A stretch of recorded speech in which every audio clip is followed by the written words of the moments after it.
Good morning, folks, and welcome back to another episode of Capital Markets Quickie. Today is Saturday, May 4th, aka May the 4th be with you, and I'm your host, Endrit Sella.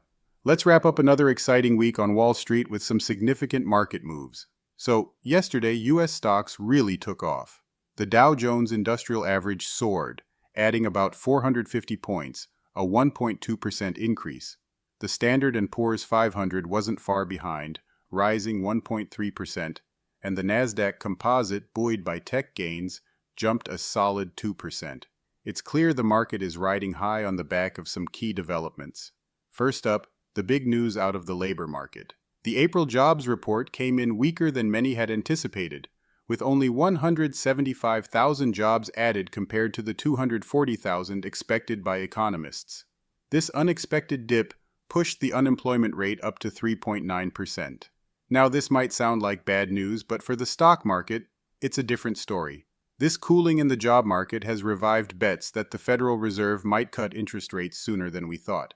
In fact, the odds of a rate cut by July have spiked, with traders now seeing a roughly 50-50 chance, a sharp jump from just a day before. Now let's talk about Apple, the superstar of the day.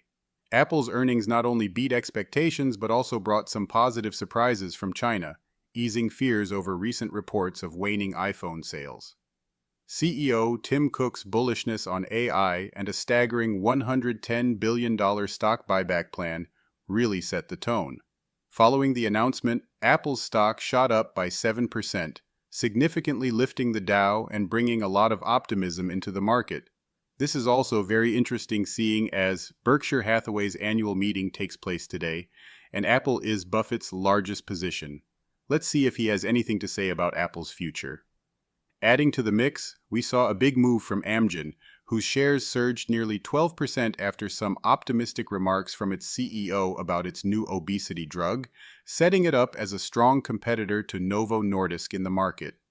As we look ahead, the market's eyes are already turning towards next week's Federal Reserve meeting and continuing corporate earnings reports. With all these factors at play, investors are juggling expectations and strategies, making for an exciting time in the capital markets. That's a wrap for today's Capital Markets Quickie. Thanks for tuning in, and I'll catch you back on Monday with insights on the week ahead. Keep watching those markets and stay informed.